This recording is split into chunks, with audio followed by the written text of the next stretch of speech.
Hello, so good day. I am here to discuss about the external and internal anatomy and function parts of the toad. So in exercise 7, it is about external and internal anatomy of a toad. So the concepts are anatomy and function of the external parts of the toad. Second is the anatomy and function of the internal organs of the toad. So first, we have to know the difference of toad and frogs. So toads and frogs belong to a group of animals called amphibians. They live partly on fresh water and partly on land. They have moist skin with no external scales, and they have the head and trunk joined in a broad, depressed body, no tail, short forelimbs, long hind limbs, and their eardrums are exposed. So, what are the difference of male and female frogs and toads? So here are the following features. The first is the male has a dark pigment areas at the angles of the lower jaws on the ventral surface of the head. Second is the first finger of the male is very much swollen during the breeding season. Then third is that female is generally bigger than male frog or toad. Now we move on to the external body parts. Now in the external body parts of the toad, it is divided into two regions, which is axial, composed of the head and the trunk, and the appendicular, which is composed of the forelimbs and hind limbs. The axial region, the head, it is composed of snout, which is the anterior end of the head, triangular in shape, bordered by the anterior part of the upper jaw. Second is the external nares or the nostrils, two openings near the tip of the snout.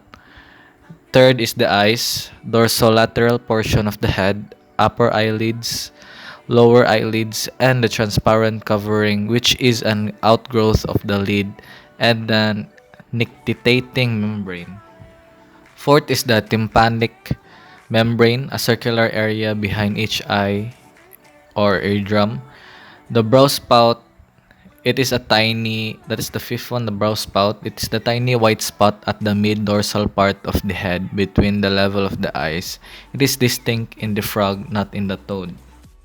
So in the appendicular region, we have four limbs. Four limbs has anterior appendages divided into segments: upper arm, middle forearm, carpus or wrist, manus or hand, four fingers, prepollux rudimentary first finger, a short stump on the inner side of the hand.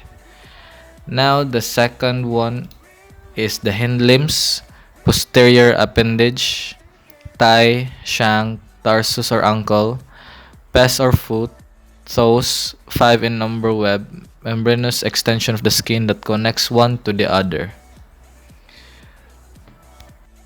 Now in the internal body parts of the toad, there are two body cavities or coelomic cavities. First is the pleoroperitoneal cavity, which occupies a greater part of the space in the trunk, which holds most of the organs of the viscera, such as the stomach, intestine, liver, pancreas, lungs, and others. The inner surface of the body wall bounding the body cavity is covered throughout by the delicate epithelium called the peritoneum, which also enfolds all the visceral organs suspended in the cavity. Now the second is the pericardial cavity, a small cavity that holds the heart. It is located at the thoracic region. So first part of the internal organs is the esophagus. This is the narrow tube just behind the buccal cavity, connects the pharynx with the stomach. Second, the stomach, a bag-shaped, muscular, slightly curved sac posterior to the esophagus. This can be seen raising the left lobe of the liver rather. The cardiac region is the wider anterior portion of the stomach which joins the esophagus. The pleuric region is the narrower posterior region. Next is the small intestine, a long, narrow, and cold tube extending from the pylorus to the much dilated large intestine. Its anterior portion is the duodenum, which passes forward parallel to the stomach. The posterior coiled portion is the ileum. Into the duodenum enters the common bile duct. The small intestine is suspended to the dorsal body wall by its mesentery, the mesenterium, or the mesentery proper. Now for the fourth part, large intestine, a straight club-shaped, usually dark-colored tube continuous with the small intestine and the ending at the anus or vent. Its anterior enlarged portion is the rectum. The posterior narrow portion is the cloaca, the common chamber for digestive, excretory, and the reproductive products. The urinary bladder is the membrane-like biolab sac. Its stalk is attached to the ventral side of the cloaca. The large intestine is suspended to the body wall by its mesentery, the mesorectum or the mesocolon. Next is the liver, the largest gland in the body, digestive gland occupying the anterior half of the pleoroperineal cavity. The color is due to the pigment granules at the ventral surface of the liver is the rounded sac, the gallbladder for the storage of bile. Now for the next one, the pancreas. It is a long, thin, irregular yellowish organ suspended in the omentum connecting the stomach, also in the duodenum and liver. The omentum is termed as the gastrohepatoduodenal or the lesser omentum. One end of the pancreas is near the pylorus while the other is touching the liver. Next one is the kidneys. Come in pair are elongated organs, dark brown in color. So, as for the gonads or the sex gland, we have ovary, dark organs attached to the ventral surface of the kidney. If not filled with eggs, they are flattened, small, pale, and irregularly shaped organs.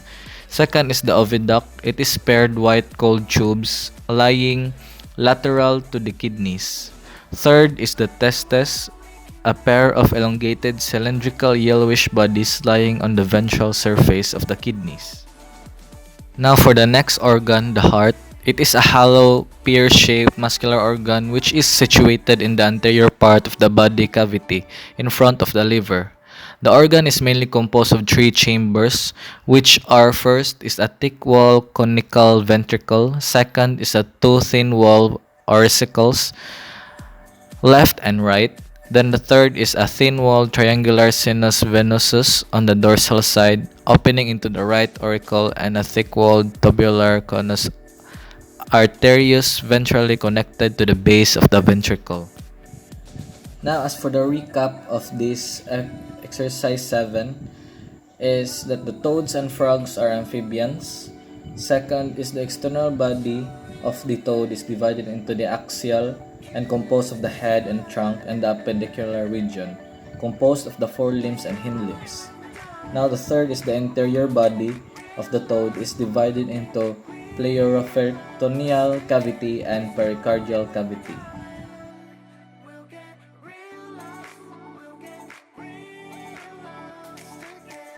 So for the next stop in the exercise 8, respiration and breathing. So the that we will tackle is anatomy and functions of the different parts of a toad's respiratory system. Now first we have to know what is respiration. Respiration is a chemical process where we can take in oxygen and give out carbon dioxide. The respiratory system of the frogs consists of the following. First is larynx or the voice box. It is a round cartilaginous wall. It functions as a protection from choking on materials in the throat and as a manipulator for pitch and volume. Now second is glottis. It is a slit opening in the larynx. It regulates the airflow into the lungs. Now third is the vocal cords. The vocal cords vibrate to produce sounds. Now fourth is lungs. It is a pair of big sacs. This is where the process of gas exchange called respiration would happen. Now for the fifth one, it is Visceral pleura.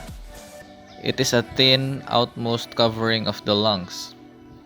Now, the now for the sixth one, it is alveoli. These are found in your lungs as small thin wall chambers where the gas exchange happens.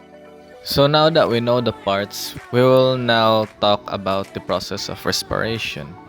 So in respiration, during the inhalation, diaphragm contracts, resulting into an increased volume in the thoracic cavity, thus decreasing pressure.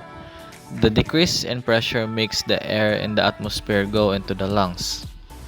Now in exhalation, the diaphragm relaxes, resulting into an increase in pressure.